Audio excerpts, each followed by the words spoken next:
అందరికీ నమస్కారం. సంభాషణ కార్యక్రమానికి పునరాహ్వానం. ఈరోజు మనతో మాట్లాడడానికి ముక్కామల చక్రధర్ గారు మనతో ఉన్నారు. ఇప్పటి వరకు చక్రధర్ గారు నమస్కారం. ఇప్పటి వరకు మనం మీ జర్నలిజము, పాత్రికేయ వృత్తి, మీ బాల్యం గురించి తెలుసుకున్నాం. మీ సాహిత్య ప్రస్థానం గురించి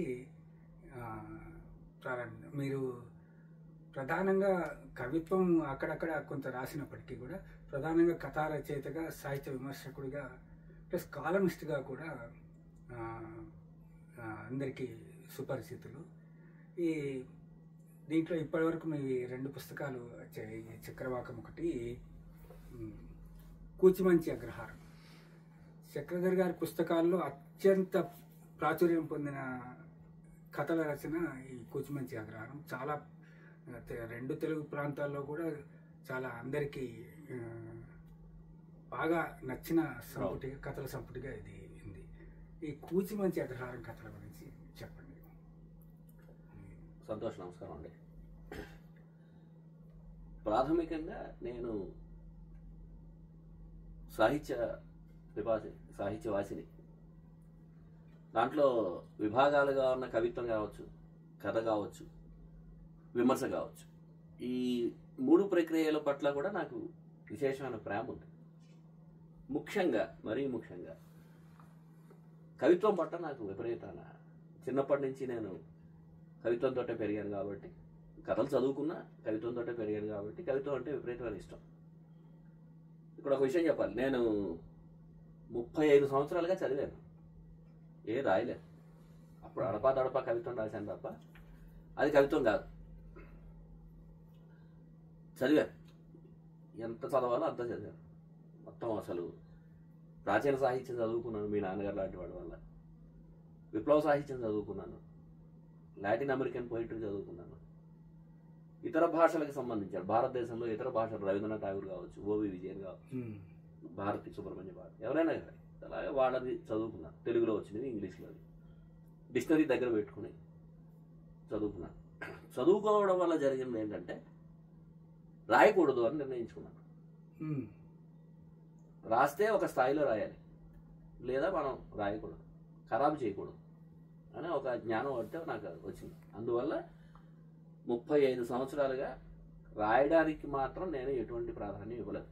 అంటే కవిత్వం మీద అంత ప్రేమ ఉండి, కవిత్వాన్ని అంత ఆస్వాదించి చదివి కవిత్వం రాయాలని అనిపించలేదా? కవిత్వం రాయాలని తెలిసి ఇది ఎలా ఉంటుందంటే, నాకు పులిహార ఇష్టం అనుకుందాం. ఎంత ఇష్టం అంటే, ఎవరు చేసిన పులిహారైనా ఇష్టమే, తింటాను, చాలా బాగా తింటాను. నేను పులిహార చేయాలంటే భయం, ఎందుకు పాడైపోతే దాని మీద ఇష్టం పోతుందేమో. అందుకే నేను పులిహార తయారు చేయడానికి ఎప్పుడూ ప్రయత్నించలే. ఇతరులు పెట్టిన పులిహారని ఆస్వాదించడంతో నాకు సరిపోయింది.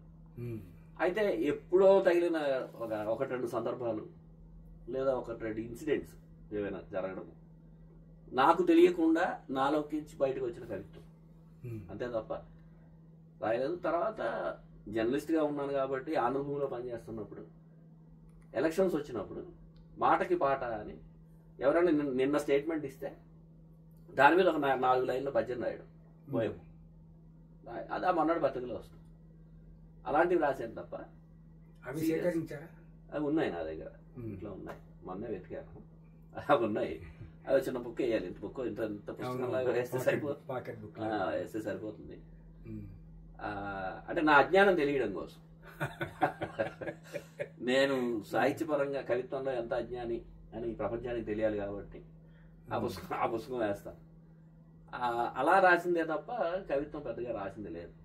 ఎందుకంటే కవిత్వం మీద ఇష్టం, బాగా చదువుకున్న వాళ్ళతో తిరిగాను, వాళ్ళు రాస్తున్నా చదువుతున్నాను. అందువల్ల ఇక కూచిమంచి అగ్రహారం కథకు వచ్చేటప్పుడు ఏంటంటే, ఒక పీరియడ్ మరి ఎందుకు ఇదో తెలియదు, ఫస్ట్ కథ ఇందులో లేదు.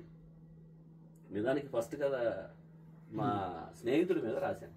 గంపుళ్లతో మొదలుపెట్టి దంచేశాడు, బుజ్జిగాడి మాట. అయితే ఫస్ట్ కథని చెరల దేవి ప్రసాద్ అని నా స్నేహితుడు, అతను ఏదో మర్డర్ కేసులో ఇరుక్కున్నాడు చిన్నప్పుడే, 16వ ఏట. అంటే అతను ఇన్వాల్వ్ అయ్యాడు ఆ మర్డర్లో. అతన్ని చంపేశారు తర్వాత, దాదాపు ఒక 6-7 ఏళ్ల తర్వాత చంపేశారు శత్రువర్గం ఎవరైతే. అతను నాకు బాగా ఆప్తుడు. అతని మీద కథ కాదు కానీ ఒక పీస్ లాగా రాసుకున్నా ఊరికే. అతను అందం, అతను ఎలా ఉండేవాడు, అతను చురుకుతనం, అతను శత్రువుల నుంచి ఎలాగా తప్పించుకునేవాడు, ఇవన్నీ కలిపి ఒక పీస్ రాశారు. రాసి అమలాపురంలో ఉన్న ఫ్రెండ్స్ వసీరా, పెమరాజు గోపాలకృష్ణ లాంటి వాళ్ళు వాళ్ళకి పంపించారు వాట్సాప్ సరదాగా.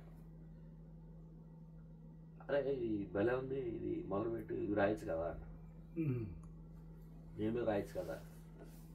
తర్వాత ఏంటంటే నాకు నేను చదువుకున్నంత మేరకి పతంజలి చాలా ఆప్తుడు నాకు. కేఎన్వై పతంజలి నాకు గురువు గారు, దేవుడు. మా అమ్మ నాన్న తర్వాత కేఎన్వై పతంజలి నాకు దేవుడు. పతంజలి నాతో ఎప్పుడు ఓ మాట అనేవారు ఆయన, నువ్వు నీకు తెలిసిన విషయాలని, నువ్వు అనుభవించిన విషయాలని, నీ గమనంలో ఉన్న విషయాలని రాసినంత బాగా నీ అనుభవంలోకి రాని విషయాలని రాయలేవు. అంతే కదా, అది సహజం. అది చాలా చాలా ఇదే. ఇది అంటే పరాయీకరణ అనే దాని పట్ల భయం ఉంది నాకు, స్వానుభవం పట్ల ప్రేమ ఉంది. అది నన్ను కూచిమి చక్రహారం కథలు రాయించింది. ఈ నిజానికి కథలు అంటే జీవితాలు ఇవన్నీ కూడా. అదే ఇప్పుడు ఇందులో శీర్షికలు చూస్తే ఊరగాయల కోలాహలం, మనకు వేసవిలో ఊరగాయలు, వేసవకాలంలో ఒక సీన్ అది, అల్లపచ్చడి, శ్రావణ మాసం ఏమిటి, వినాయక చవితి మీద గణనాథం భజామ్యహం అనేది, ఆ భోగం వీధి సూన, ఇదంతా ఒక ఊరిని, ఆ ఊరి వాతావరణాన్ని, ఒక జనజీవన స్రవంతిని మొత్తం చూపిస్తుంది. కథల కింద మార్చారు. అంటే కూచిమంచి అగ్రహారంలో ఈ ఊరగాయలు పెట్టేటప్పుడు వాతావరణం ఎలా ఉంటుంది, పాటక స్త్రీలతోటి. అగ్రహారం అనగానే మనకి బ్రాహ్మణ అగ్రహారం మామూలుగా చాలా ఈజీగా ఈ మధ్య చాలా మంది అనేస్తున్న మాట బ్రాహ్మణికం దాని మీద మేము మాట్లాడుతున్నాము. బ్రాహ్మణిజం అంటున్నారు. ఏంటి బ్రాహ్మణిజం? నువ్వు దానికి బ్రాహ్మణుల వల్ల నీకు వచ్చిన నష్టం ఏంటి, నువ్వు ఇలా అని చెప్పాలి. అవును, స్పెసిఫిక్ గా ఉండాలి. అది చెప్పట్లే. ఇతర కులాలకు సంబంధించిన ఆధిపత్యాన్ని బ్రాహ్మణిజం పేరుతోటి ఇటువైపుకి వేసేస్తారు. అది నాకు బాగా ఇబ్బందిగా ఉంది, అంటే బాధగా ఉంది. నేను చూసిన బ్రాహ్మణిజం లేదు అది. నేను జర్నలిస్ట్గా నాకు అన్ని కులాల వాళ్ళతోటి స్నేహితం ఉంది, మంచి స్నేహితులు ఉన్నారు. మానవుడిగా నేను జన్మించిన గ్రామంలో కూడా, పట్టణంలో, ఆ పల్లెలో నాకు ఇతర కులాలతోటి బ్రహ్మాండమైన సంబంధాలు ఉన్నాయి. వాటిని చెప్పాలి. నా ఉద్దేశం ఏంటంటే అగ్రకులాలు ఇతర కులాలు మధ్య ఉన్న బాంధవ్యం అలా ఉండేది. అగ్రకులాలు అంటే ఓన్లీ బ్రాహ్మణులే, అంతే అంతే. నా ఉద్దేశం అదే. అందుకే అగ్రహారం. మాకు వాళ్ళతో ఎప్పుడు ఎవరితోటి ఏ కులాలతోటి మాకు ఎప్పుడు గొడవ లేదు. మా పని మేము చేసుకునేవాళ్ళం. మా అమ్మ కానీ, మా నాన్న కానీ, మా చుట్టాలు కానీ, మా స్నేహితులు కానీ. ఈ మధ్యతరగతి కుటుంబాలు వీళ్ళెవరు బాగా ఆస్తులుండి ఆధిపత్యం చెలాయించాలనుకోండి, అలాంటి వాళ్ళు ఏం కాదు. మన చాలా కథల్లో అది వస్తుంది. మీరు అసలు ఇప్పుడు ప్రస్తావన వచ్చింది కాబట్టి అడుగుతున్నారు, ఏమిటి మీరు బ్రాహ్మణవాదం అంటే ఏమనుకుంటున్నారు? మీ దృష్టి. బ్రాహ్మణులకి బ్రాహ్మణవాదానికి సంబంధం లేదండి, లేదు. బ్రాహ్మణ జీవితం వేరు, మధ్యతరగతి జీవితం. చదువుకుంటారు, ఉద్యోగాలు చేసుకుంటారు. అలాగే ఈ మధ్యకాలంలో పారిశ్రామికవేత్తలుగా మారడం కొద్ది శాతం ఉంటుంది. ఉద్యోగాలు చేసుకుంటారు, ఎవరి జోలికి వెళ్ళరు, ఎవరితోటి మాట్లాడుకోవడం, మాట పడ్డము, మాట అనడము, ఒక మాట తోలడం కానీ అలాంటివి ఏం చేయరు. వాళ్ళ జీవితాలు వాళ్ళు బతుకుతారు. ఈ మూలం ఎక్కడి నుంచి వచ్చింది మరి? అదే కదా ఇప్పుడు పెద్ద ప్రశ్న. అదే ఇప్పుడు ఏలికలు ఎవరైతే ఉన్నారో వాళ్ళ నుంచి ఎవరైతే ఇబ్బందులు పడుతున్నారో వాళ్ళు పెట్టిన పేరు ఇది. ఏలికలుగా బ్రాహ్మణులు ఎవరు లేరు. పివి నరసింహారావు బ్రాహ్మడు, ఆయన తెలంగాణ బ్రాహ్మడు. ఆయనకి ఎలాంటి అవమానం జరిగిందో మనకు తెలుసు కదా. అప్పుడు అది బ్రాహ్మణిజం ఎలా అవుతుంది? అది బ్రాహ్మణిజం కాదు కదా. ఆయన ప్రధానమంత్రిగా మరణించాడా? ఆ స్థాయిలోనే జరిగిందా? లేదు. మరి అది ఎవరు చేశారు? ఏ ఏ బ్రాహ్మణికల్ దీని నుంచి వచ్చింది అది? దాన్ని మనం ఎలా చూడాలి? పివి నరసింహరావు మనకి పెద్ద అంటే ప్రధానికి సంబంధించిన ఉదాహరణ కంటే కూడా ఇంకా పెద్ద ఉదాహరణ ఏముంటుంది మనకి? అవును. పల్లెల్లో అంటే ఈ సమాజంలో ఈ అంటరానితనము లేకపోతే ఇంకోటేదో ఇదంతా బ్రాహ్మణుల వల్ల మాత్రమే జరిగింది అనే ఇది ఉంది కదా. బ్రాహ్మణుల వల్ల జరగలే. ఎప్పుడైతే గుడుల్లోకి రానివ్వకపోవడము, ఇంకా అసలు ఆ రోజులు పోయాయి, ఇప్పుడు లేదు కదా. అసలు ఆ రోజులు లేవు. ఆ రోజులు లేనప్పుడు ఆ రోజులను తలుచుకుని మనం యుద్ధం చేయడం తప్పు కదా అంట. కత్తి పాతదైపోయింది. ఆ కత్తితోటి యుద్ధం చేస్తానంటే ఎలాగా? నేను దళిత మిత్రులు చాలా మంది ఉన్నారు నాకు. నన్ను సభలకు పిలుస్తారు, సభల్లో మాట్లాడుతూ ఉంటాను. నేను వాళ్ళతో చెప్పాను, ఆ మీటింగ్లో చెప్పాను, దళిత బ్రాహ్మణ దళితుడిని. అవును, మీరు స్టేట్మెంట్ ఇచ్చాను. నాకు వాళ్ళతో సంబంధాలు ఉన్నాయి. బ్రాహ్మణుల్లో దళితులు అంటే ఆర్థికంగా ఇబ్బంది వచ్చిన వాళ్ళు, ఆర్థికమైన వ్యవహారాలు ఉన్నవాళ్ళు. అంటే మీ దృష్టిలో దళిత శబ్దాన్ని ఈ రకంగా వాడాలి, అంతే. ఆర్థికంగా ఇబ్బంది అనేది అంటే అది కూడా ఒక పార్ట్ అంటున్నా, అదే కాదు, అది కూడా ఒక పార్ట్. దళితులు బాగున్నారా అంటే బాగాలేరు. దళిత జీవితాలు ఏం బాగాలేవు భారతదేశంలో, అసలు బాగాలేవు. ఆదివాసీల జీవితాలు కానీ దళితుల జీవితాలు కానీ అసలు బాగాలేవు. వాళ్ళతో మిళితమయ్యి వాళ్ళ కష్టాల్లో కష్టంగా మారి వాళ్ళతో కలిసి పనిచేసి వాళ్ళ బతుకులు మారేలాగా శ్రమించి దానికోసం తోడ్పడి దాంతోపాటు మన బతుకులు కూడా మార్చుకోవడం, అది ఒక సోషల్ కల్చర్ కింద వస్తుంది. అలా కాకుండా 2-3 కులాల ఆధిపత్యాన్ని తీసుకొచ్చి దాన్ని బ్రాహ్మణిజం అని ఆ మొత్తాన్ని తీసుకొచ్చి ఏమీ చేస్తున్నారేమో ఉండొచ్చు కూడా, నేను అది కూడా చెప్పట్లే, చేస్తున్నారేమో కొంతమంది ఉండొచ్చు. ఆ చాలా తక్కువ పర్సంటేజ్ని తీసుకొచ్చి మొత్తానికి ఆపాదించి వాడు బ్రాహ్మడు కాబట్టి అలా చేశాడు, అది దుర్మార్గం కదా. ఈ కథలకి కుజిమించి అగ్రహారం కథలు అని పేరు పెట్టగానే ఫస్ట్ వచ్చిన అభ్యంతరం అదే, అన్ని బ్రాహ్మణుల కథలు రాసేవా. నిజానికి ఈ పుస్తకంలో అమర్ టైలర్స్ అని ఉంటాడు. అవును, ఉంది కథ. అమర్ టైలర్స్ అనే ఆయన సెట్టిబలిజ కులానికి సంబంధించిన వాడు. మా అగ్రహారంలో 35-40 సంవత్సరాల పాటు టైలరింగ్ చేసినవాడు. మా అగ్రహారం బ్రాహ్మణులందరికీ టైలర్ ఆయనే, బ్రహ్మాండానికి టైలర్. అందరూ ఆయన దగ్గర పట్టు కుట్టించుకునేవాడు. మా అందరితోటి ఆయనకి విపరీతమైన అద్భుతమైన మానవ సంబంధాలు ఉండేవి. విసుక్కునేవాడు మమ్మల్ని. సంక్రాంతికి బట్టలు 3-5 జతలు కొంటారు, 2-5 జతలు డబ్బులు ఉన్నవాళ్ళు 3 జతలు కొంటారు. మాలాంటి లోయర్ మిడిల్ క్లాస్ 1 జత అంతా కొంటారు. ఆయనకి ప్రెషర్ ఎక్కువ అయ్యేది కుట్టడానికి. మేము మాటికి వెళ్ళి దాంట్లో ఆరేస్తారు బట్టలు ఉతికి మన తడిపి. అక్కడికి వెళ్ళి మేము ఇంకా తడిపి ఎండలేదా, మేము పోనీ ఇంటికి తీసుకొచ్చాం, ఎండలో వేసి తీసుకురావా, అది విసిగించేవాళ్ళం ఆయన. అదే అది మమ్మల్ని తిట్టేవాడు. నేను ఆ కథలో చెప్పా, పెమ్మరాజు గోపాలకృష్ణ అనే ఆయన ఫాదరు పెమ్మరాజు సత్యనారాయణ గారు నిరుపేద, ఒక పాకలో ఉండేవారు. ఊళ్ళో ఉన్న కిరాణా కొట్లు, కిళ్ళీ కొట్లు, ఇలా కొన్ని షాపులకి ఆయన లెక్కలు రాసేవారు. ఆయన సాయంత్రం ఆయన షాపుకి వచ్చేవాడు. వాళ్ళిద్దరూ కాంగ్రెస్ పాలిటిక్స్, కమ్యూనిస్ట్ పాలిటిక్స్ మీద విపరీతంగా కొట్టుకునేవారు. ఆయన వచ్చేటప్పటికి ఈయన టీ తెచ్చి రెడీగా ఉంచేవాడు. ఈయన టీ ఇచ్చేవాడు, ఆయన టీ తాగేవాడు. ఇద్దరు కొట్టుకునేవారు. ఆల్మోస్ట్ మేము చూసి ఆ సీన్ చూసినప్పుడు భయం వేసింది మాకు, ఇద్దరు ఫిజికల్ గా కొట్టుకుంటారేమో అని. ఆ స్థితి నుంచి, ఫిజికల్ గా కొట్టుకుంటారనే స్థితి నుంచి టీ తాగి ఆయనకి వెళ్ళిపోయాడు, నేను మళ్ళీ ఈయన ఆయన కోసం పొద్దున్న వెయిట్ చేసేవాడు. సరిపోయింది. దాన్ని ఎలా చూస్తాం మనం? ఇప్పుడు ఈ పుస్తకంలో మీకు బాగా నచ్చిన ఒక 2-3 కథల గురించి, బాగా నచ్చిన 2-3 కథలు దాని గురించి. నాకు బాగా నచ్చిన ఒకటి, నాకు బాగా పేరు తెచ్చిన, ఇక్కడ ఇంకోటి అండర్లైన్, ఇది కూడా బ్రాహ్మణికల అమ్మాయి కాదు,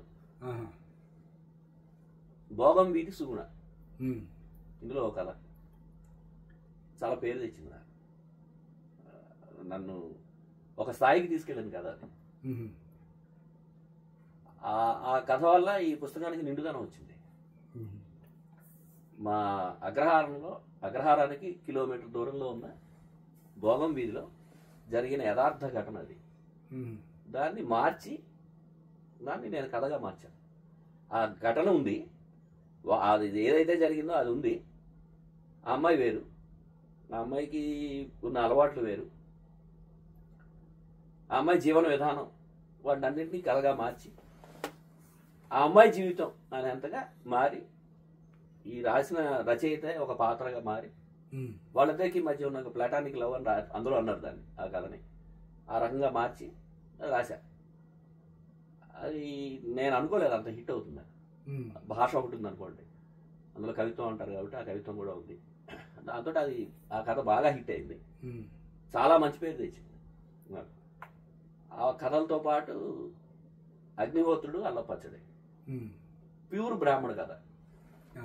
వంటలు వండే ఒక బ్రాహ్మడి జీవితం. పైగా అక్కడ కూడా ఇంకోటి కూడా చెప్తున్నామండి మీకు. ఆ బ్రాహ్మణ వంటలో ఉండే అగ్నిహోత్రుడు ఉండే నివాసం సెట్టిబల్జీలది. సెట్టిబల్జీలో ఉండే నారాయణపేట అనే ఒక వీధిలో సెట్టిబల్జీల ఇంట్లో అద్దెకుంటాడు ఆయన. సద్బ్రాహ్మడు, వంటలు వండుతాడు, తాగుబోతు ఆయన. ఒక అంటే ఆయనకి తెలియకుండా వచ్చిన తామర అనే ఒక వ్యాధి ఉంటుంది ఆయనకి ఇక్కడంతా. ఒక అవలక్షణపు వ్యవహారం. ఆ అవలక్షణపు వ్యవహారాన్ని ఆ సెట్టిబల్జీల కులాల వాళ్ళు అంగీకరించారు అతనికి ఉన్న వృత్తి నైపుణ్యం వల్ల. సబ్సిక్వెంట్ గా అతను తాగుబోతు అయినప్పటికీ అతనిని అపరకర్మలు జరుగుతున్నప్పుడు వంటవాడిగా పెట్టుకునేవారు. దానికి కారణం ఏంటి అంటే అపరకర్మల టైంలో అతను తాగుడు చేయడు, తాగడు, ఆయన నియమంగా ఉంటాడు. ఆ భోక్తలు అదే రాస్తాడు, అదే నేను రాసింది అదే. ఆ నియమం ఎంత సీరియస్ గా ఉంటుందంటే ఏ ఆబ్దేకమో జరిగినప్పుడు ఆ భోక్తలు భోజనాలు చేసి, బంధువులు భోజనాలు చేసి వెళ్ళే వరకు కూడా ఆయన ముట్టుకోడు. తర్వాత ఆయనకి ఇంకొక సుగుణం ఉంటుంది, పిల్లలు ఉండరు పాపం, అతన్ని వేధిస్తున్న ఇబ్బంది. అందుకని పిల్లలంటే విపరీతమైన ఇష్టం. ఆయన ఏం చేస్తాడంటే ఆయనకు వచ్చిన డబ్బుల్లో ఆయన ఇంటి దగ్గర ఉన్న చుట్టుపక్కల సెట్టిబల్జీల పిల్లలు ఎవరైతే ఉంటారో వాళ్ళందరూ ఈయన దగ్గర ఉంటారు. ఇప్పుడు చిన్నప్పుడు సహజం కదా మనకి ఏమైనా ఇదైన వాళ్ళకి డబ్బులు ఇచ్చి వాళ్ళని నువ్వుండలు, పాకుండలు ఇలాంటివి కొనుక్కోమని చెప్తాడు. చెప్పి ఒక చోట ఈయన ఒక ముక్క తింటాడు. తిని వాడికి నువ్వుండకిను పాకుండకి తేడా తెలియదురా పాకం పడ్డంలోను, ఈసారి నేను చేసి పెడతాను మీకు. అది ఈ కింది కులాలతో బ్రాహ్మణుడు ఉన్న సంబంధం.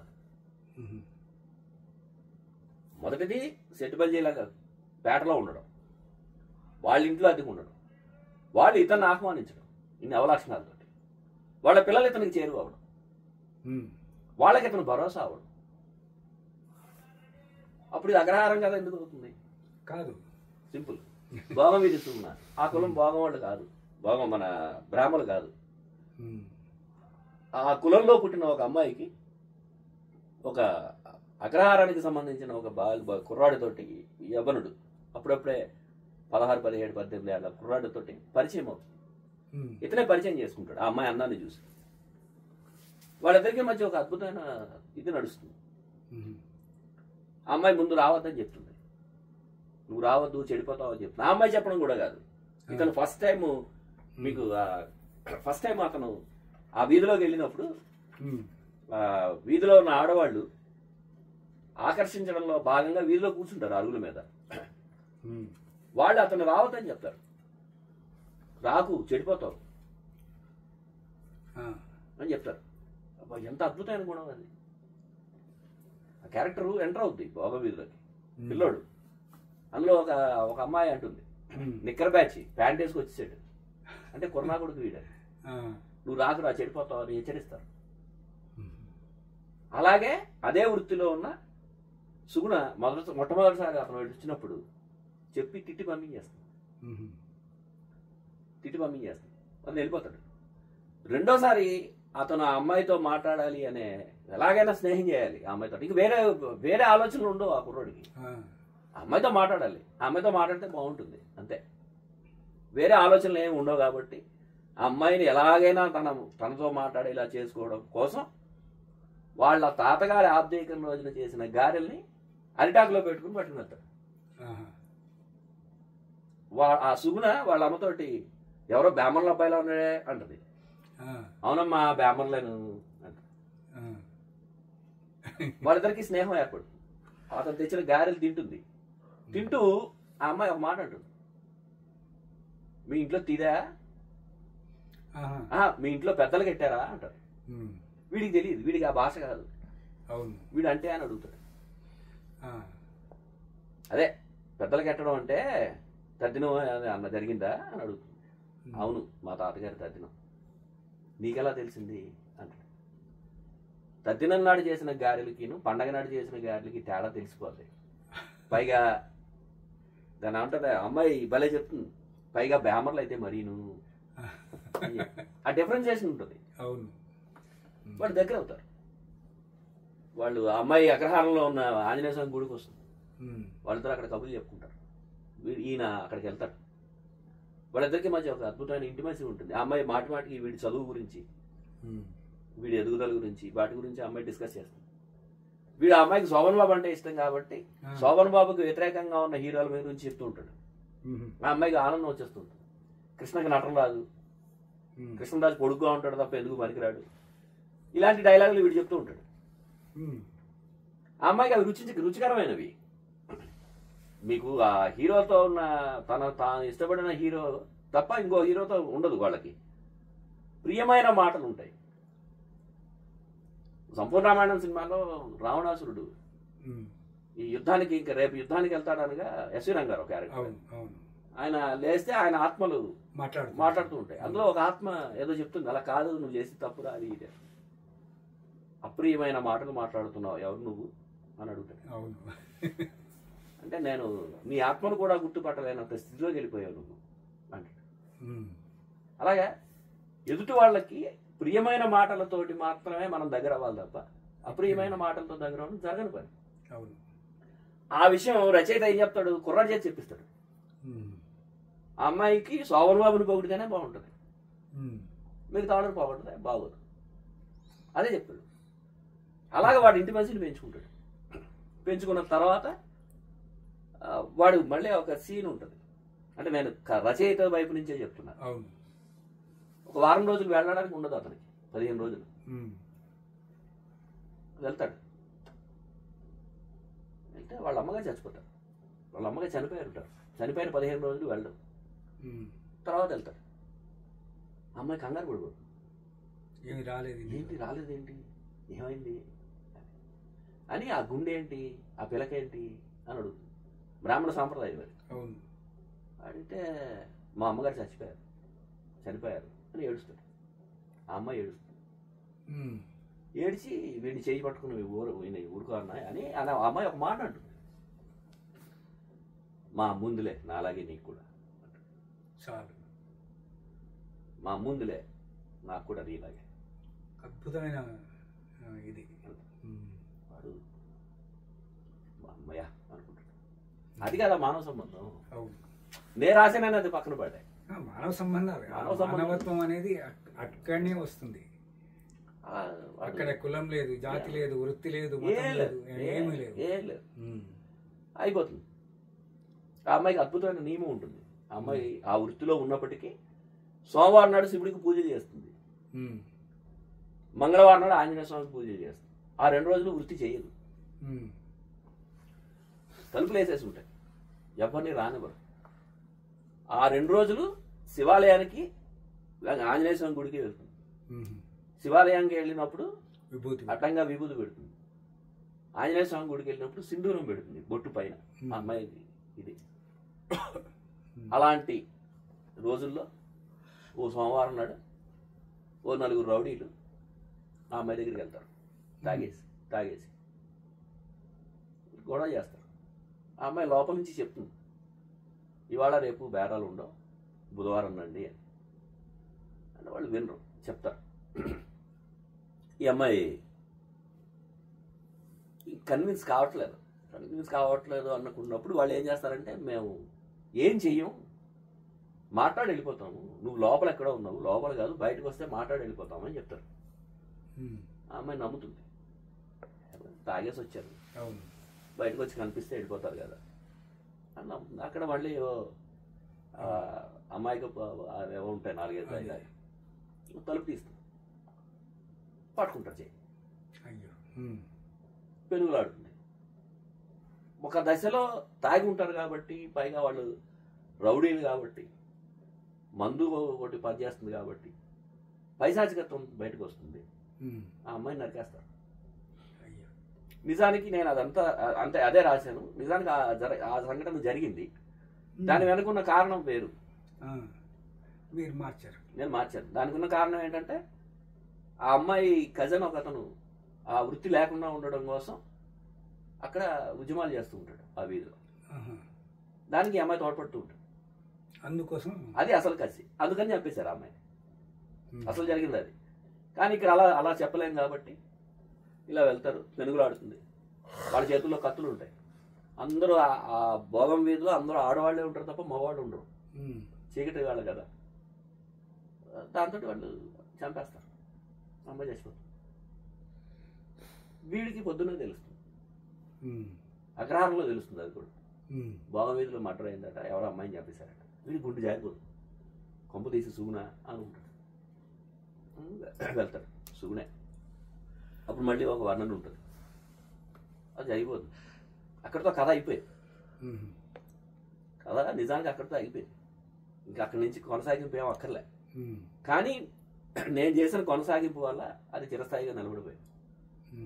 నేను చేసిన కొనసాగింపు ఏంటంటే, అది జరిగిన ఆ సంఘటన జరిగిన తర్వాత ఇతనికి పెళ్ళి అవుతుంది, కూతురు పుడుతుంది, హైదరాబాద్లో ఉద్యోగం చేస్తూ ఉంటాడు. అయినప్పటికీ సుగుణ వాడిని వెంటాడుతూనే ఉంటుంది, వాడి బాల్యంలో ఉన్న సుగుణ వెంటాడుతూనే ఉంటుంది. వాడు అప్పుడప్పుడు ఆ అమ్మాయి గుర్తొచ్చినప్పుడు అలా కన్నీరు కారుస్తూనే ఉంటాడు. ఇలా జరుగుతున్న టైంలో ఒకరోజు రాత్రి వాడు పడుకుంటే మొదటి రోజు ఆ అమ్మాయి ఎలా ఏ రూపంలో ఉందో ఆ రూపంలో వాడి కళ్ళకు వస్తుంది. ఏంటి ఏడుస్తున్నావు? అది అది చదువుతాను మీకు. అది ఆ ముగింపు చదవండి.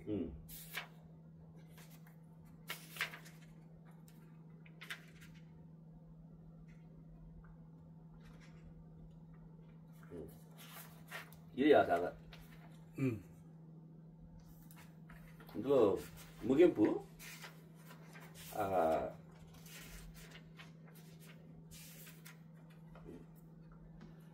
ఆనాటి నుంచి సుగుణ గుర్తుకు రాని రోజు లేదు.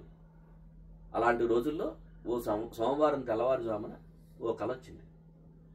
నా పక్కన సుగుణ కూర్చుంది, కాటన్ చీర కట్టుకుని అదే రంగు జాకెట్టుతో అప్పుడే తలంటుకుని జుట్టు ఆరడానికి తెల్లటి బొచ్చుతో వాళ్ళు పిడప చుట్టుకున్నాయి. కుంకుమ బొట్టు పైన శివుని విభూతుంది. ఏంటి ఈ మధ్య చాలా చాలా ఏడుస్తున్నావు, నేను గుర్తుకొస్తున్నానా అంది. మళ్ళీ తనే ఏడకు, నేను నీతోనే ఉన్నాను అని కూడా చెప్పింది. అంతేకాదు, నీకు సంతోషం కలిగిందనుకో, మీ ఆవిడ కళ్ళల్లోకి చూడు, నేను కాపాడతా. ఎప్పుడైనా ఏడుపు వచ్చిందనుకో, నీ మన్నవి పర్సులో మీ అమ్మ ఫోటో ఉంది కదా, అది తీసి చూడు, మళ్ళీ నేను కాపాడతా. నీకు భయం వేసిందనుకో, నీ కూతురు చెయ్యట్టుకో, నీకు ధైర్యాన్ని ఇస్తా అంది. చెమటలకు చల్లబడిన నేను దిగ్గున లేచి చూస్తే పక్కన సుగుణ లేదు, మాయమైంది. తెల్లవారుజామున వచ్చిన కళలు నిజం అవుతాయట, నాకు అవుతున్నాయి కూడా. ఇది ఎక్స్టెన్షన్, సారీ భావోద్వేగం, కొంచెం ఎక్స్టెన్షన్ ఇది. ఈ కథ పై దాంతో ఆపేయచ్చు.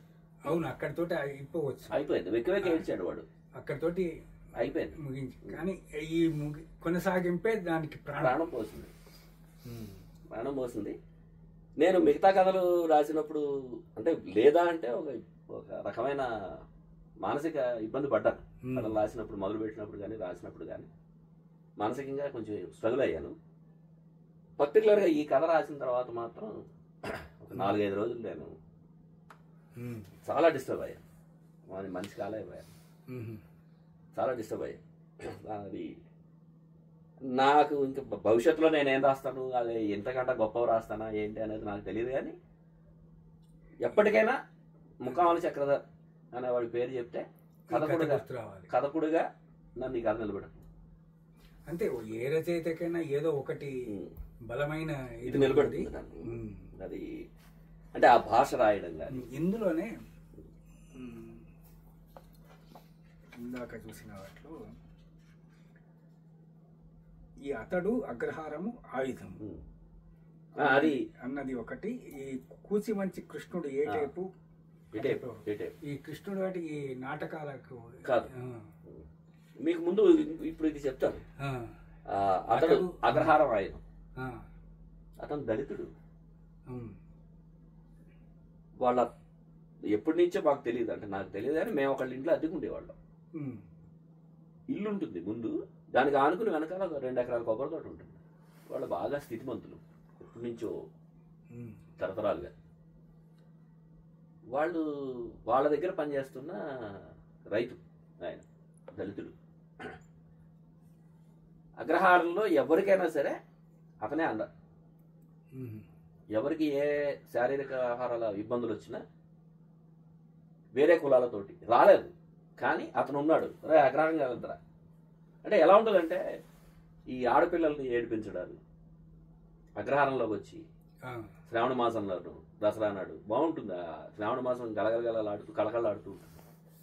ఇతర వీధుల నుంచి వచ్చి ఆడపిల్లలను నేర్పించడం అలాంటివి అది శ్రావణ మాసం కథలో వస్తుంది. అలాంటివి చేస్తే జరగలేదు, కానీ జరిగితే మరిడై ఉన్నాడు, కూచిపుంజి అగ్రహారానికి వెళ్ళొద్దు అని ఒక ధైర్యం అతనికి, మా అగ్రహారానికి ధైర్యం. వీరవల్లుడు అలాగే. అయితే ఈ అగ్రహారం కూడా అతన్ని దళితుడిగా ఏం చూడలే, అగ్రహారంలో ఒక మనిషిగానే చూసింది. కథ కొబ్బరికాయల దింపు దగ్గర మొదలవుతుంది. దొంగతనంగా కొంతమంది కొబ్బరికాయలు తీసేస్తూ ఉంటారు, అక్కడ మొదలవుద్ది కదా. యజమానికి చెప్తాడు, నువ్వే కనుక్కో అంటాడు ఆయన. ఈయనంటే అంత ఇది నమ్మకం, వాళ్ళని ఎలాగైనా పట్టుకోవాలనుకుని పట్టుకుంటాడు.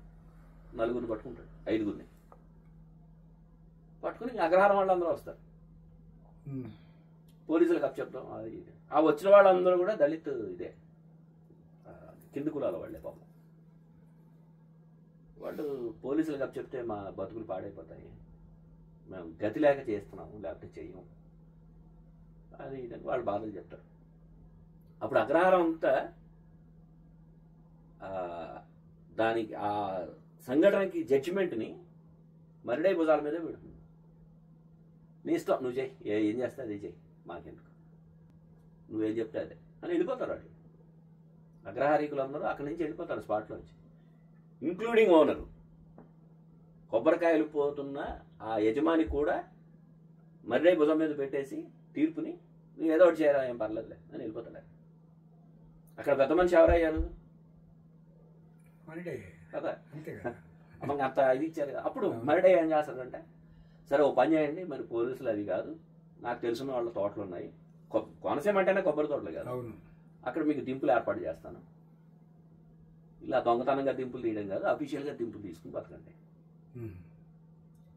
మరి ఈయన ఏం చేద్దాం, 16 ఏళ్ళ పిల్లాడు ఉంటాడు, ఈయన ఏం చేద్దాం, ఈయన ఇప్పటి నుంచి దింపులు పెట్టేస్తే మళ్ళాగా అయిపోతాయి బతుకులు, అవును, ఈయన ఏం చేద్దాం అంటారు. అప్పుడు మళ్ళీ ఏమంటాడంటే, కనకరాజు గారు ఉన్నారు హిందీ మాస్టర్ మ్యాములు, ఆయన దగ్గర పెడతాను, చదువుకుంటాడు అంటారు. ఆ క్యారెక్టర్ అక్కడితో ఆగిపోతుంది. తర్వాత 2-3 సీన్లు వస్తాయి. 2-3 సీన్లోనే ఆయన ఎందుకు ఆయుధం అయ్యాడు అనేది చెప్తాం. అతనికి ఒంట్లో బాగోదు, ఆఖరిన చివరి దశ ఒంట్లో బాగోపోతే హాస్పిటల్లో జాయిన్ చేస్తారు. అగ్రహారం అంతా కలిసి హాస్పిటల్లో జాయిన్ చేస్తే వాళ్ళు ఆపరేషన్ చేయాలంట. 40,000 ఎంతో అవుతుంది, 50,000. ఇప్పుడు అగ్రహారం సమావేశం అవుతుంది. మరిడే మనోడు ఆపరేషన్ చేయాలి, ఏంటి టక టక టక టక టక డబ్బులు పోగైపోతాయి.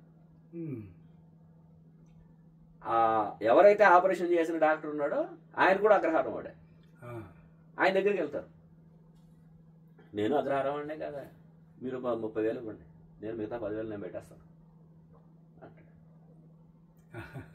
అయిపోద్ది, వీళ్ళు ఆపరేషన్ అయిపోతుంది, ఆ డబ్బులు కట్టడానికి వెళ్తారు. వెళ్ళి కౌంటర్లో డబ్బులు కడతారు. కట్టడానికి వెళ్ళి కౌంటర్లో కూర్చున్నప్పుడు ఆ అమ్మాయిని అడుగుతారు, అమ్మ మరిడే బిల్లు ఎంత చెప్పు కట్ట. వద్దండి కట్టేశారు అంట. ఎవరు కట్టేశారు? అదండి అక్కడ కూర్చున్నారు కదా భార్య భర్త పిల్లాడు, వాళ్ళు కట్టేశారంట. వీళ్ళు వాళ్ళ దగ్గరికి వెళ్తారు అగ్రహారికులు.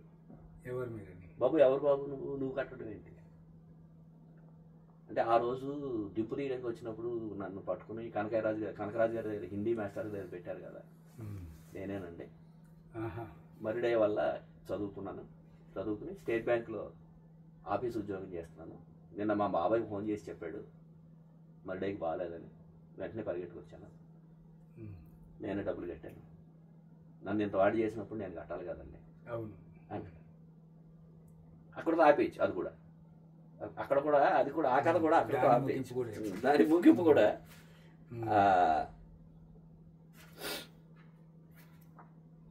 అక్కడతో ఆపేయచ్చు. నిజానికి దానికి ముగింపు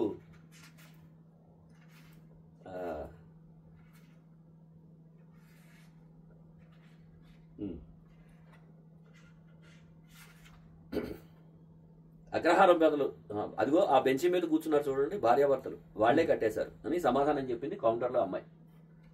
అగ్రహారం పెద్దలు ఆశ్చర్యపోతూ ఆ బెంచి దగ్గరకు వచ్చి, ఎవరు బాబు నువ్వు, మరిడే ఆపరేషన్కి డబ్బులు కట్టావట అని అడిగారు. పెద్దల్ని చూసిన ఆ కుర్రాడు, పక్కనున్న అమ్మాయి, చిన్నపిల్లాడు బెంచి మించి లేచారు. నమస్కారం అండి, నా పేరు సంటిబాబు అండి. హాయ్, ఈ ఊరేనండి, నేనే కట్టానండి. నువ్వెందుకు కట్టావు, మరిడయ్య నీకు ఎలా తెలుసు అని అడిగారు. మరిడయ్య గారు నాకు దేవుడండి. 12 ఏళ్ల క్రితం దొంగతనానికి వచ్చి నన్ను పట్టుకుని చదువు చెప్పించారండి. ఆయన దయ వల్ల నేను విశాఖపట్నంలో స్టేట్ బ్యాంకులో ఆఫీసర్గా ఉద్యోగం చేస్తున్నానండి అని చెప్పాడు. అంతేకాదు, మరిడయ్యకి బాగోలేదని మా మామయ్య కబురెట్టాడండి. ఇవాళ పొద్దున్నే వచ్చానండి, వచ్చి రావడమే ఆసుపత్రికి వచ్చేసానండి. మంచం మీద ఉన్న మరిడయ్య బాబును చూశానండి. డాక్టర్ గారిని అడిగితే ఇలా డబ్బులు అవి చెప్పారండి. ఇప్పుడే 10 నిమిషాలు అయిందండి, డబ్బులు కట్టేశానండి అన్నాడు. మళ్ళీ సంటిబాబే, మీరు కడతాలన్నారని డాక్టర్ గారు చెప్పారండి, కానీ మా దేవుడికి మేమే ఇవ్వాలని కట్టిందండి అని చెప్పాడు. అయిపోయింది, ఇక్కడతో అయిపోయింది, ఇంకా ఫుల్ స్టాప్ పెట్టేయచ్చు. అప్పుడు అగ్రహారం పెద్దలకి ఆనాడు వాడ్రేవు రాజబాబు తోటలో దొంగతనానికి వచ్చిన వాళ్ళలో సంటిబాబు అన్నీ కళ్ళ ముందు కదలాడి. బాగుంది బాబు, వృద్ధిలోకి రావడమే కాకుండా అలా పైకి తీసుకొచ్చిన వాళ్ళని గుర్తుపెట్టుకోవచ్చు. ఆసుపత్రి నుంచి వచ్చాక మరిడయ్యకి ఈ డబ్బులు ఇచ్చేస్తాం అంటే వీళ్ళు కలెక్ట్ చేసిన డబ్బులు వాడిష్టం, మందులకో మాకులకో వాడుకుంటారు అన్నారు పెద్దల్లో ఒకరు. ఇక్కడికే రాపేయచ్చు. మళ్ళీ వారిలో ఒకడు, వీళ్ళు నీ కుటుంబమా అని అడిగారు. నా భార్య సత్యవతి, వీడు నా కొడుకు అన్నాడు సంటిబాబు. పిల్లాడు ముద్దుగా ఉన్నాడు అంటూ ఆ పిల్లాడికేసి చూస్తూ ఒకరు, నీ పేరే అంటరా అని అడిగారు. ఆ పిల్లాడు 2 చేతులు జోడించి నమస్కారం చేస్తూ మరిడయ్య అన్నాడు. బాగుంది, ఇది ఈ కథ, చాలా బాగుంది. కుజిమించి కృష్ణుడు అనే ఆయన అమలాపురంలో మొట్టమొదటి చిట్ట చివరి మున్సిపల్ చైర్మన్. ఆయన ఎలక్షన్ కోసం మేము పనిచేసాం, చిన్నపిల్లలు కౌన్సిలర్గా ఎలక్ట్ అవ్వడం కోసం. బహుశా ఆయన రాజకీయపు బుర్ర ఆనాటి రాజకీయ నాయకులకు ఉంటుందేమో కానీ ఈనాటి రాజకీయ నాయకులకు ఉండదు. అస్సలు అమలాపురం పాలిటిక్స్ని ఒక ఊపాడు ఆయన. ఆయన సవాల్ చేస్తాడు, కౌన్సిల్లో మీటింగ్లో గొడవ అవుతుంది, సవాల్ చేస్తాడు. మీ చైర్మన్ ఇంట్లో పెళ్ళి, ఈయన ఎంత బలంగా చెప్తాడంటే, చైర్మన్ గారు మీ అమ్మాయి పెళ్ళికి వస్తాను, మీతో పాటు భోజనం చేస్తాను. 10 రోజుల్లోనే పెళ్ళి, అయితే అప్పుడు మీరు చైర్మన్ గారు ఉండరు, నేను వస్తున్నాను చైర్మన్గా అని చెప్తాడు. చెప్పి చేస్తాడు. ఆ కులానికి సంబంధించిన అతను ఎవరినో ఒకరిని తీసుకొచ్చి అతన్నే చైర్మన్గా చూపించి అతనికి మిగతా వాళ్ళకి చూపించి ఈయన చైర్మన్ అవుతుంది. అప్పటి వరకు అతను చైర్మన్ అయ్యే వరకు ఆయన రాజకీయం ఎవరికి అర్థం కాదు. అద్భుతమైన క్యారెక్టర్ ఆయన. అదొకటి చాలా మంచి కథ, బ్రహ్మాండమైన పేరు తెచ్చిన కథ. కథల పరంగా ఈ పుస్తకం అయితే నన్ను చాలా బాగా నిలబెట్టింది. అవును. ఇప్పటికీ నేను ఇంకోటి ఏంటంటే ఈ పుస్తకం వేసిన 5 రోజుల్లో 1000 కాపీలు అమ్మాను. ఆవిష్కరణ రోజున 450 కాపీలు అమ్మాను స్టేజ్ మీద. ఎందుకు అంటే అఫ్సరు ఈ కథలన్నింటినీ సారంగంలో సీరియలైజ్ చేశాడు. అప్పటికే చాలా మంది చదువు ఉన్నారు. మొత్తం అంతా పుస్తకంలో వస్తే అగ్రహారం మన చేతిలో ఉంటుంది. అవును కదా. తర్వాత ఒక మిత్రుడు వాళ్ళ అబ్బాయి ఉపనయనంకి నన్ను అడిగి ఇవి 500 కాపీలు కొనుక్కుని, అంటే ఈ పేజీలో మధ్యలో ఇక్కడెక్కడో ఒకటి తీసేసి ఓ పేజీ ఉంటుంది, ఈ పేజీ తీసేసి ఈ పేజీలో వాళ్ళ అబ్బాయి అతను ఫోటో పెట్టి ఉపనయన సందర్భంగా రిటర్న్ గిఫ్ట్ అని రాసి 500 కాపీలు కొనుక్కుని ఉపనయనానికి వచ్చిన వాళ్ళకి రిటర్న్ గిఫ్ట్ ఇచ్చాడు ఆయన. బాగుంది. ఎందుకంటే ఇది ఒక కూచిమంచి అగ్రహారం అని కాకుండా కోనసీమను అద్దంలో చూపిస్తుంది. అది కోనసీమను అద్దంలో చూపిస్తుంది, అక్కడి జీవితాన్ని. అది దీని ఇది ఈ కాలమిస్ట్గా మీరు ఈ చక్రవాకం ఇవి పొలిటికల్ అన్ని పొలిటికల్ కాలమ్స్. ఇది కూడా ఏంటంటే నేను హైదరాబాద్లో ఉద్యోగం చేస్తున్నప్పుడు నాకు ఒక చిన్న జీవితంలో పెద్ద విషాదం. మా వైఫ్ క్యాన్సర్తో చనిపోవడం. సో నేను మా ఊరు వెళ్ళిపోయి అక్కడ ఉన్నాను. ఆర్వి రామారావు గారు పలకరింపుగా ఫోన్ చేశారు. నేను ఆయన దగ్గర పనిచేశాను కాబట్టి కాలం రాయొచ్చు కదా అని అడిగారు. నేను రా కష్టం సార్, నేను లేదు నువ్వు రాయగలవు రాయి. నేను భయపడ్డాను, ఆగాను. 2-3 వారాలు అయిన తర్వాత మళ్ళీ ఓ రోజున ఆయన హఠాత్తుగా ఫోన్ చేసి, ఆ రోజు గురువారం, శనివారం నుంచి నీ కాలం రేపు పంపుతున్నావు అని ఫోన్ పెట్టాడు. నోటికి వచ్చింది రాశాను. ఒక నెల ఎంత 4 వారాలు ఎంత ఇబ్బంది పడ్డా. ఇప్పుడు 3.5 ఏళ్ళు అయింది. విశాలాంధ్రలో వస్తుంది. విశాలాంధ్రలో వస్తుంది. ఇందులో పొలిటికల్, జనరల్, సినిమా, స్పోర్ట్స్ ఏదైతే అది. దీనిలో మీరు ఎమోషన్ అయిన కాలం ఆర్టికల్స్ కూడా అనిపించింది నాకు. మోహన్ గురించి రాసినప్పుడు, ఈ కేతు విశ్వనాథ్ రెడ్డి గారి గురించి రాసింది, ఇట్లాంటి కొంత అంటే వాళ్ళతో సాన్నిహిత్యం కనిపిస్తుంది దాని మీద.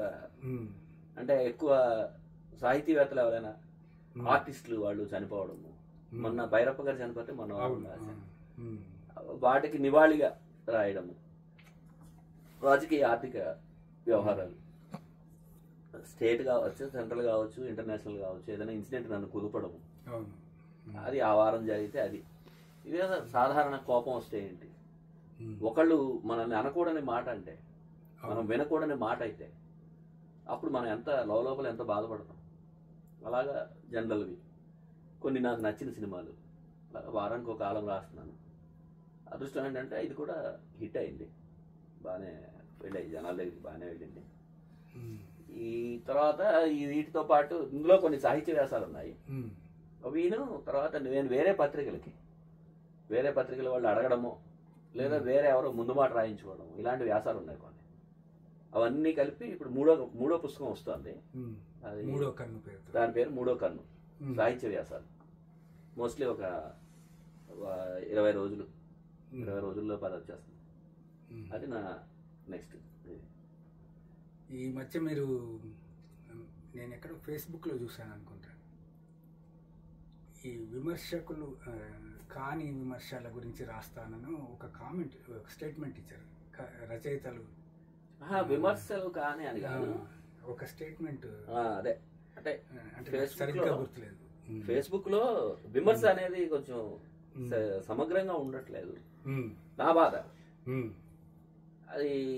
మీకు నచ్చిన వాళ్ళని పైకి ఎత్తేయడం, మీకు నచ్చిన వాళ్ళని దించేయడం, అది బాగాలేదు, విమర్శ అనేది సరిగా లేదు కాబట్టి అలాంటివి రాస్తాను అని పెట్టాను.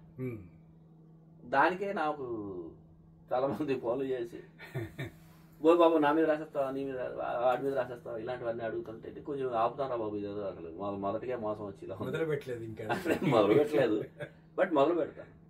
అయితే దానికి నాందివాచకంగా అన్నట్టుగా మొన్న ఆ మధ్య ఒక వ్యాసం రాశాను.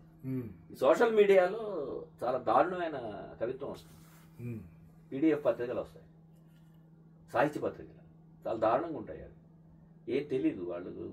మన వికీపీడియాలు ఉంటాయి కదా, వికీపీడియాలను ఎత్తేసి రాసేస్తారు. రాసేయడం ఉండదు, వికీపీడియాని యాజ్ తీసి కట్ అండ్ పేస్ట్ తీసి పెడతారు. దానివల్ల చాలా నష్టం జరుగుతుంది. కవిత్వం అంతా నాన్సెన్స్ కవిత్వం అంతా రాస్తారు, చెత్త అంతా రాస్తారు. అది భరించలేక మొన్న ఒక వ్యాసం రాశారు, సోషల్ మీడియా భ్రష్ట సాహిత్యం. అది అయితే అదృష్టం ఏంటంటే దాన్ని ఓన్ చేసుకున్న వాళ్ళు ఎక్కువ మంది ఉన్నారు. కరెక్ట్, మీరు చెప్పింది చాలా బాగా చెప్పారు. నేను ఒకటి రెండు చెప్పిన వాటిలో వాళ్ళు ఎవరైతే ఉన్నారో వాళ్ళు హర్ట్ అయ్యారు, అవుతారు, తీసుకోరు, ఉంటారు. జర్నలిస్టుల మీద కూడా దీంట్లో వ్యాసం ఉంటుంది చక్రవాకంలో. జర్నలిజం నాశనం అయిపోయింది, మీకు తెలుసు కదా, ఎప్పుడు పోయింది. జర్నలిస్ట్ ఎక్కడ ఉన్నారు? అయితే జర్నలిజంలో ఈ ఇసుక దందాలు, మట్టి దందాలు మా దగ్గర ఎక్కువ. వాళ్ళ దగ్గరికి వెళ్ళి డబ్బులు వసూలు చేసే జర్నలిస్టులు ఉంటారు, వాళ్ళ మీద రాశాను. ఆ వ్యాసం వస్తే ఒకటి నన్ను కొట్టడానికి వచ్చాడు కరెక్ట్. అయ్యా, వాళ్ళు చెప్పి తిట్టారు, నేను నవ్వుకున్నా. ఎందుకంటే హైదరాబాద్ జర్నలిజంలో అంతకు మించి కత్తులతో కూడా పెంచుకున్న వ్యవహారం. అలాంటిది ఇది పెద్ద ఏముంటుంది. ఫస్ట్ బేసిక్ గా విమర్శ అనే దాన్ని ఎవరు అంగీకరించట్లేదండి, కవులు కానీ. పొగడటం మాత్రమే విమర్శ అని అనుకుంటారు. చాలా సింపుల్ గా అలా రాసిన వాళ్ళు లేదా అలా మాట్లాడిన వాళ్ళు ఎవరైనా విమర్శ రాయడం కానీ, వాళ్ళ ఆ విమర్శ రాసిన వాళ్ళకి సంబంధించి సపోర్ట్గా ఏదైనా ఒక చిన్న ముక్క మాట్లాడినా చాలా దారుణంగా వాళ్ళ పట్ల మాకు గౌరవం లేదంటారు. అది విమర్శలా తీసుకోవాలి. అది నేను ఒక వ్యాసం రాశాను, ఇప్పుడు రేపు దాంట్లో వస్తుంది. మీ సంపత్ కుమార్ ఆయన సుప్రసన్నాచార్య గారు, చేకూరు రామారావు గారు, సంపత్ కుమార్ గారు, వాళ్ళిద్దరూ ఒక 15 వారాలు అనుకుంటా పరస్పరం తెలుగు పద్యం వచన చర్చ, వచన పద్యం లక్షణ చర్చ, దాని మీద ఒక 15 వారాలు వాళ్ళు విపరీతంగా ఫైట్ చేసుకున్నారు.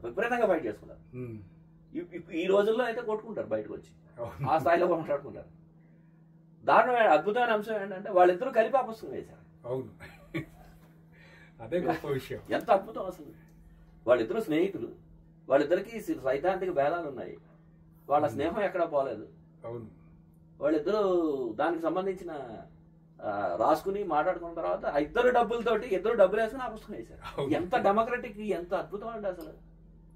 మళ్ళీ మీ నాన్నగారు వరవరరావు గారు, ఇద్దరికి అసలు పోలిక ఉండదు, ఎక్కడా పోలిక ఉండదు. వరవరరావు అనేది పూర్తి, ఆయన వరవరరావు గారు పూర్తి లెఫ్ట్, నాన్నగారు వేరు. అది కూడా రాశాను నేను. మీ నాన్నగారి పిహెచ్డి 400 పేజీలది, 4 కాపీలు, 400 పేజీలు. అది అప్పుడు జిరాక్సులు లేవు. దాన్ని వరవరరావు గారు 400 పేజీలు రాశాడు, చేతితో రాసిచ్చాడు. ఏంటండి ఈ మనుషులు, ఎంత అద్భుతమైన మనుషులు వాళ్ళు. చాలా గొప్ప విషయం. వాళ్ళిద్దరికి పడదు. వాళ్ళిద్దరు అంటే సంపత్ కుమార్ గారు వెళ్ళిపోయినప్పుడు వరవరరావు గారు వచ్చి అలా ఉండి మొత్తం కార్యక్రమం అయ్యేదాకుండి చివరి రోజు నాడు మళ్ళీ వచ్చి భోజనం చేసి ఏంటండి ఎంత ఆ సంప్రదాయబద్ధంగా అక్కడ దాంట్లో కలిసిపోయి ఉండి వెళ్ళిపోయాడు. వరవరరావు గారు ఏదో కుట్ర కేసులో అరెస్ట్ అయ్యి సంతకాలు సేకరిస్తున్నప్పుడు వాళ్ళందరూ వాళ్ళు వచ్చి సంతకాలు పెట్టారు. అవును, అంత మాత్రాన వరవరరావు గారి పాలిటిక్స్ వాళ్ళు అంగీకరిస్తున్నట్టు కాదు. అలాగే వీళ్ళకి సంబంధించి ఏదైనా జరిగితే ఆయన కూడా వచ్చాడు ఆయన కూడా. ఇప్పుడు చెప్తున్నారు మీరు, అది కళ్ళ జరిగింది మరి, నేను సాక్ష్యం. అలాంటిది ఇప్పుడు తలుచుకుంటే ఇప్పుడు గొడవలు అయిపోతున్నాయి, ఇష్టం మాట్లాడేస్తున్నారు, ముఠాలు అయిపోతున్నారు. వాళ్ళ మీద వీళ్ళు రాసేయమంటున్నారు, వీళ్ళ మీద వాళ్ళు రాసేయమంటున్నారు. నేను ఇక్కడే నేను అంటున్నది, వివాదం అయింది కదా, మీరు ఒక పత్రికకు రాస్తుంటే దాన్ని ప్రాంతాల వారిగా చూసి వద్దు కానీ నేను వాళ్ళకి రాసే, పైగా ఆ ప్రాంతం కవుల గురించే రాశా, ఆ ప్రాంతం కవులు రచయితల గురించే రాశాను. నాకు ఇంకా ఆయన ఆ పత్రిక ఎడిటర్ గారు స్వేచ్ఛగా చక్రవర్తి గారు మీరు 60% ఆ ప్రాంతం రాయండి, 40% ఆ ప్రాంతం రెండో ప్రాంతం రాయండి అన్నాడు. రెండు ప్రాంతాలని రాయండి అన్నాడు ఆయన.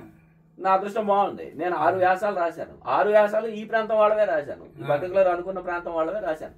అయినా కానీ నన్ను ఆపేశారు, ఆపించేశారు. ఈ రకమైన ధోరణి సాహిత్యంలో అది ఆరోగ్యకరమైన పరిస్థితి ఏం కాదు ఆరోగ్యకరమైన. ఎందుకంటే నేను ఫేస్బుక్ లో ఆ స్టేట్మెంట్ పెట్టిన వెంటనే నాకు ఒక 2-3 ఫోన్ చేసి ఆడు రెచ్చిపోతున్నాడు, ఆడి మీద రాసే. ఎవడు రెచ్చిపోతున్నాడు, ఎవడు రెచ్చిపోతున్నాడు, నేను రాయాలి. నా సమయంగా నువ్వు తుపాకీ పెడితే అది నా కళ్ళ బాధ్యత అవుతుంది. నా కళ్ళకి ఎవడు రెచ్చిపోతున్నాడో ఎవడు బాగున్నాడో నా కళ్ళకి కనిపించాలి, అది నేను రాయాలి. అందుకనే ఆపాను నేను. అనవసరం ఇది వస్తుంది, వ్యక్తిగత కక్షలు పెరిగిపోతున్నాయి. వ్యక్తిగతంగా చాలా దారుణంగా. మీ నాన్నగారు నేను లాస్ట్ బ్రాహ్మణ్ అనే రాణి శివశంకర్ శర్మ రాసిన దాని మీద ఇందాక నేను చెప్పాను. రాణి శివశంకర్ శర్మ లాస్ట్ బ్రాహ్మణ్ మీద ఆంధ్రభూమిలో చర్చ జరిగితే ముదిగొండ శివప్రసాద్ గారు, మీ నాన్నగారు, యువతల నేను, వసీరా వ్యాసాలు రాసాం. నా ఒక 7-8 వారాల పాటు ఇద్దరు రాసుకున్నాం. అప్పుడు కూడా మీ నాన్నగారు కనపడినప్పుడు కౌగులించినారు నన్ను. ముదిగొండ శివప్రసాద్ గారు ఎడిటర్ గారిని కలవడానికి ఆంధ్రభూమి ఆఫీస్కి వచ్చినప్పుడు నన్ను పరిచయం చేశారు. పరిచయం చేస్తే నన్ను మాట్లాడిన తర్వాత ఆయనకి కళ్ళు పాపం పెద్దగా కనపడే ఇబ్బంది ఉంది. ఆయన అప్పుడే నాకు కూతురు పుట్టింది. ఆయనకి చెప్పాను ఆ విషయం, కూతురు పుట్టిందండి. ఎడిటర్ గారే చెప్పారు, కూతురు పుట్టింది, ఆనందంలో ఉన్నాడు చక్రధర్ అని.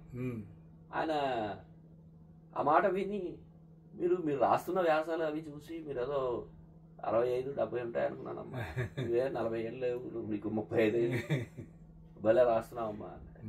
ఆ రోజు వస్తుందా? రాదండి, అది ఎప్పటికీ రాదు. ఇప్పుడు ఆంధ్రప్రభలో తెలుగు పద్యం చచ్చిపోయిందా అని కల్లూరు భాస్కరం ఒక చర్చను ప్రారంభిస్తే ఒక 2 సంవత్సరాల పాటు నడిచింది. అది నడిచింది, అది అంతవరకే ఉంటుంది. అంతేగాని ఇప్పుడున్న రోజుల్లో అయితే భయం వేస్తుంది. భయం అంటే ఏదో అవుతుంది, ఏదో జరుగుతుంది, ఆన్సర్స్ వీళ్ళు ఎవరో ఏం కాదు. కానీ అది ఎక్కడి నుంచి ఎక్కడికి వెళ్ళిపోతుందో అంతే, ఎక్కడి నుంచి ఎక్కడికి వెళ్ళిపోతుంది, వ్యక్తిగత దీనికి వెళ్ళిపోతుంది. అది మంచిది కాదు కదా. వ్యక్తిగత వ్యవహారాలకు వెళ్ళిపోతే అది ఎలాగైతే అవుతుంది. ధన్యవాదాలండి, చాలా చక్కటి విషయాలు చెప్పారు. కూచిమంచి అగ్రహారం లాగానే మీ 3వ కన్ను పుస్తకం కూడా చాలా అద్భుతంగా ప్రాచుర్యం పొందాలి, ప్రజల ఆదరణ పొందాలి. మరిన్ని కథలతోటి మీరు మళ్ళీ ముందుకు రావాలని కోరుకుంటున్నాను. బ్రాహ్మణ కథలు అని ఒక సిరీస్ రాద్దాం అనుకుంటున్నాను. ఒక నవల ఒకటి ప్లాన్ చేస్తున్నాను. బహుశా ఈ ఏడాది చివరికి ఆ 2 పూర్తవుతాయి. బ్రాహ్మణ కథల సిరీస్. ధన్యవాదాలు.